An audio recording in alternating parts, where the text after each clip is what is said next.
Actually, that's a great question. I'm glad you asked, because a lot of people don't know the history of it. Basically, I started a study called World Religions, Cults, and the Occult. I joke, if you look at the video, so it's probably back when I was 17 years old. I don't know, it's been a long time. I don't know, maybe like 7 years. And really what got started me doing that was I came across a stat that said 25% of the professing church basically believes that there's more than one way to heaven. And not the world, but in the professing church. Wow. And I'm going, you got to be kidding me. I came out of New Age. I came out of the occult right before I got saved. That's New Age 101, that all religions get you there. And that's part of the mindset needed for the one world religion that's going to appear on the scene in Bible prophecy, etc. That nobody's got the only way, which is a denial. John 14:6, Yep. Jesus is the way, the truth, the life. Nobody comes to the Father except through him. But I was surprised. I expected from the world, they don't know any better, but not the church. So I said, okay, we're going to dispel this. Right? We're going to go down deep. This is my background. Yep. Right? And we're going to do a study on all world religions, cults, and the occult, the occult. And to dispel that, because basically when somebody comes up to you and says, oh yeah, there's different ways to heaven, whatever, what they told you is two things.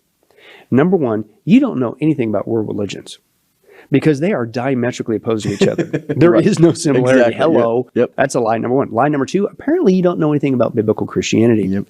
Because there is only one way to heaven, and it's through Jesus Christ. Hey YouTube world, Harvest is Plenty. Thanks for stopping by to check out the video. Please don't forget to hit the thumbs up or like button for me. Also, if you haven't subscribed to the channel as of yet, please consider becoming a subscriber. Alright, so today we're going to touch a little bit about the coming New World Order. As I mentioned before, the New World Order has basically three major facets: a one world government, a one world currency, and a one world religion. Now, one of the things that they plan on doing with this coming one world religion of the Antichrist is cobbling all these religions together and minimizing the differences and maximizing the similarities. They've been working on this for a long time through the World Council of Churches and the World Economical Movement. I did videos about the opening of the World Religion Headquarters, the One World Religion Headquarters in 2002. If you haven't seen that video, scroll back to the channel and look for it. You'll see it there. I'll try to link it below if I could. But Jesus is the common thread that runs through all of these religions. Many see Jesus as an ascended master, a prophet, a good teacher, also one who attained the Christ consciousness. And they're going to focus on that, and they're going to maximize those beliefs to be able to cobble all these religions together. So I'm getting ready to share with you an interview with J. Warner Wallace. He wrote a book called Cold Case Christianity and another one called Person of Interest. With Cold Case Christianity, he details how he was a homicide detective. You know, he also did gang activities, narcotics, patrol, SWAT, and all of that stuff.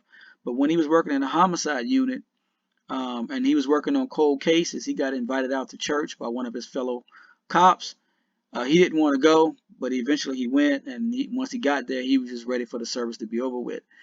At best, he thought Jesus was at most just a good teacher. And he decided, you know what, I need to prove Christianity is wrong and that Jesus is a fraud.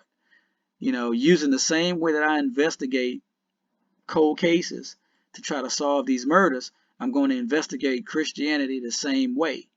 You know, using logic, reason, forensics, you know, and all that type stuff. And eventually, he became a believer. And so that's in his book, Cold Case Christianity, if you guys want to take a look at it. But let's cut to J. Warner Wallace, his interview. I love you guys. I have more video to come on Gnosticism, on the New World Order, on Freemasonry, on the opening and closing of the 2024 Olympics as well. So stay tuned for that. Love you guys. Talk to you soon. God bless. All right, so Okay, you'd like me to put your slides up on the screen? Yes, put the slides on the screen. And you have that great Yes. art background. So yes, this is how I always do it. They gave There me we go. 2 years to develop these presentations first before I began writing. So here's kind of the fuse that leads up to the explosive appearance of Jesus. Here's what we're doing in this book. We're saying, hey, if you don't, I do a lot of no body murders, and that's where someone gets rid of the body and they claim this person ran off.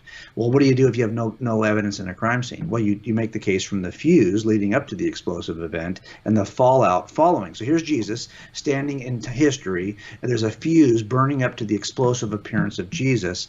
And if you look at that fuse, you'll see that the fuse involves 3 strands, which I describe in the book, and the fallout involves 5 areas of fallout. Now, all I'm going to do tonight with you is talk about the spiritual fallout. And so here's what because that's something you talk about a lot here when you're talking about Islam.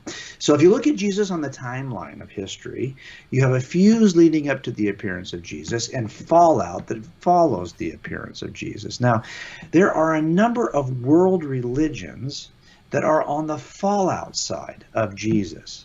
And I've got them listed here. Now, I'm putting in New Age, but clearly that's not an organized world religion, but there is a view that's held by many millions of people across the globe. So here we have these 4 kind of theistic or spiritual worldviews, let's put it that way. Interestingly, you will find Jesus in every one of these. You will find Jesus mentioned because he's either mentioned, merged, or modified. In every one of these, on the pages of the Quran, as of course you know, on the Holy Scripture of Baha'u'llah, the Baha'i faith. So in all of these, even New Agers will mention Jesus in a very admirable way. Now, interestingly, though, there are some world religions, and let's just go back and show you those that precede Jesus. Here they are in the fuse. So these are ancient mythologies, and some of these are still active world religions that preceded Jesus. Interestingly, Jesus is also mentioned and merged and modified in these world religions, which makes no sense, right? Because they precede Jesus. But here's the thing. A lot of these extend into the Common Era. And as the worshipers were worshiping in the Common Era, they now began to change or include or modify their beliefs to include Jesus. So let me show you what I mean by that. So here's kind of the chronology of Jesus in time. Let's go to something quite ancient, Hinduism. That precedes Jesus, but it turns out that if you read the writings of Hindu leaders today, you'll find that they mention Jesus in a very favorable light. In fact, they even merge Jesus in, and they consider him to be part of their construct. They consider him to be divine. The world leaders in Hinduism will actually mention Jesus in a favorable way. For example, they will mention the details of Jesus's life.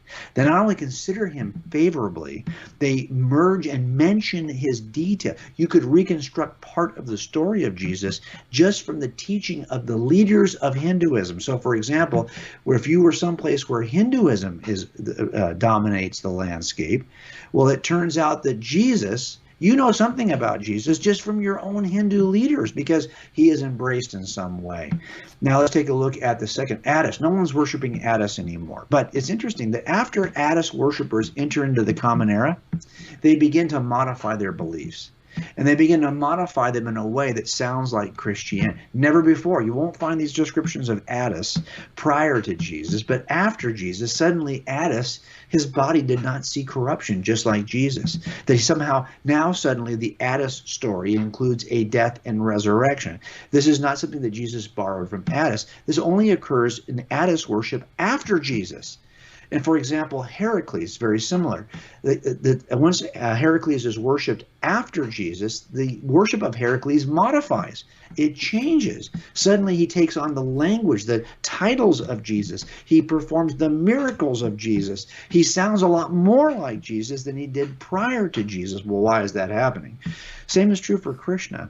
As a matter of fact, if you look at how people worshipped Krishna prior to Jesus, it's very different. The titles given to Krishna prior to Jesus, very different.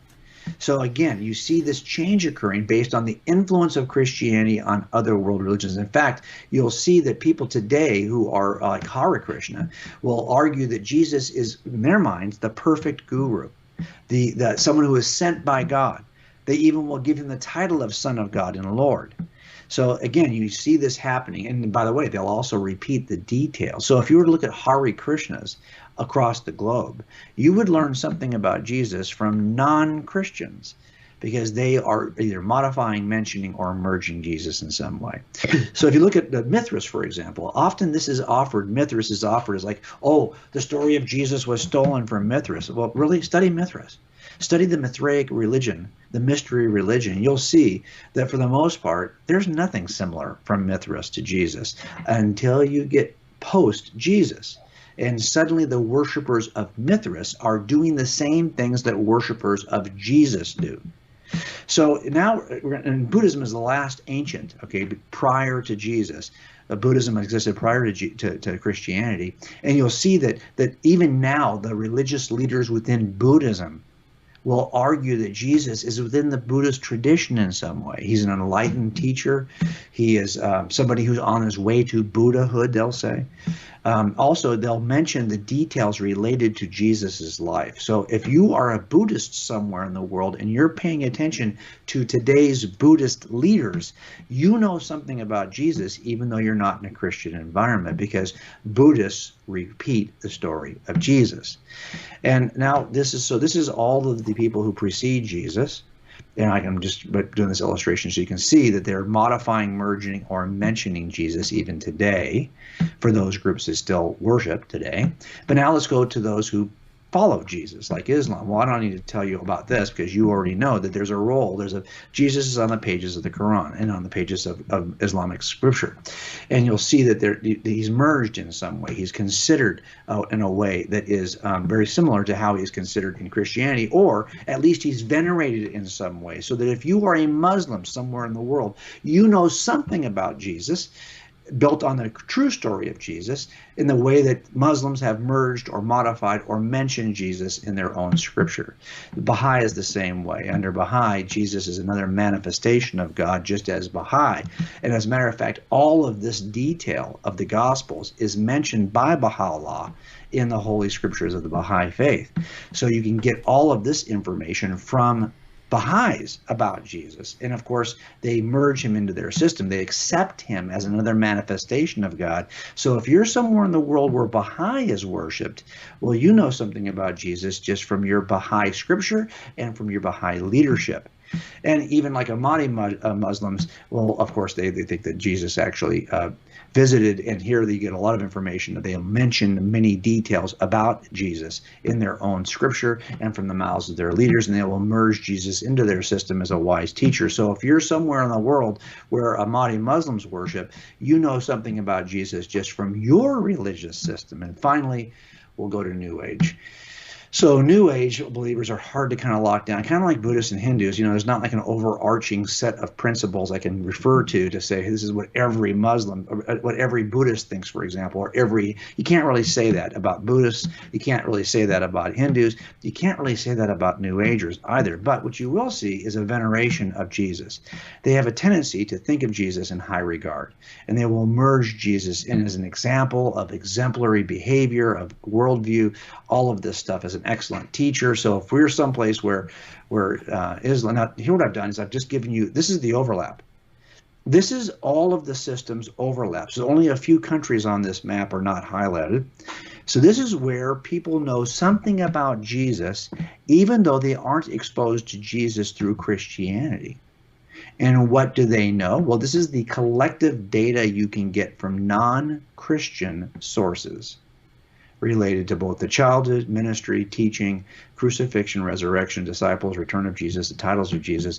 All of this can be gleaned not from Christian scriptures, but from the worldview of other non-Christian sources. And what's interesting about these is all these folks seek to include Jesus in some way, while Jesus never returns the favor. He doesn't do that. In fact, he basically says, no, sorry, folks, you know, I'm the only way. I am the way, the truth, and the life. And no one's going to come to the Father except through me. So I'm just going to stop right there. That to me was interesting. If you, I'll do one more step. If you look at the kind of, this is the fuse and the fallout of a typical murder case.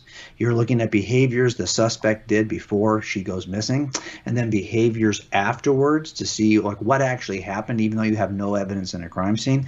Well, even if you destroyed every New Testament, you would still know everything you need to know about Jesus just from the fuse and fallout of history. And that's what I'm trying to do in this book, right? To show that, hey, this dude, Jesus, this nobody, had more impact on, for example, literature than any other historical figure in the history of historical figures. And I can walk through all of these categories of literature. He had more impact, for example, on art than any other character Any other, if you say, well, there's a fictional character that had this kind of impact on, who is it? No, there's no other historical figure who's had this impact on art. As a matter of fact, if you Google all the top artists in every genre of art, and that's what I did for a living, I will tell you that every single artist in every single genre throughout history, the top 3 artists, they've all painted, etched, sculpted, or drawn Jesus of Nazareth. No other historical figure can say that. The same is true for music. The history of music is so utterly dependent. And if you think, well, yeah, it's just Western music. No, actually, it turns out everything now is exported through the stupid glowing rectangles in our hands, okay, the phones. Everything is exported.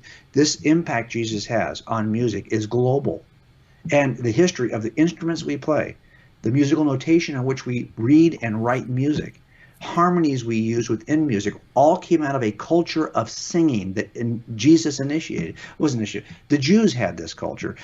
David wrote psalms. Jesus sang a hymn, probably a psalm of David, at the Lord's Supper. No one has been sung about more than Jesus of Nazareth, period. And all of our educational, if you think you know anything about upper education, the kinds of universities that we know today were founded by Christ followers who were raised up in a worldview that is a teaching worldview. Jesus said, tell you what, make disciples, teaching them everything I have taught you. He initiates a teaching culture. And as a matter of fact, all of the scientists in history who mattered, the scientists who founded the major scientific disciplines, for example, during the scientific revolution, sorry, they're not Muslim. They're Christian. There was a golden age of scientific discovery within Islam, but it was superseded and overwhelmed by the Christian worldview that is now responsible for more founders, fathers, and mothers of scientific disciplines than any other group, than all other groups combined. Not only that, you can reconstruct more about Jesus from science fathers than you can from church fathers. That's how much they wrote about Jesus. And finally, there's the thing we talked about tonight, which is world religions. No one has had this impact on world religions. So this is why I'm going to stop sharing this. Well, I'll let you stop sharing the screen. So this is why, David, I am so committed to this project, because I feel like we just have not been taught this in schools. For the most part, we don't hear about this, the impact of Jesus. We've forgotten that we're standing on the shoulders of Jesus of Nazareth and his followers. On all the things that mattered to me as an atheist, that was art, literature, music, education, science. Those things would not be as we know them today if not for Christians and not for the worldview inaugurated. The reason why we call the first century, there's nobody else who could have done this other than Jesus. And by the way, if there's no other fictional character that has had this kind of impact, it's reasonable to infer that Jesus is not a fictional character. And if there's no other mortal human who has had this kind of impact, then it's reasonable to infer that Jesus is not just a mortal human. He's had the only kind of impact, you can only describe it. If God entered into his own creation, I'm guessing he would have this kind of impact. And that's the kind of impact that Jesus had.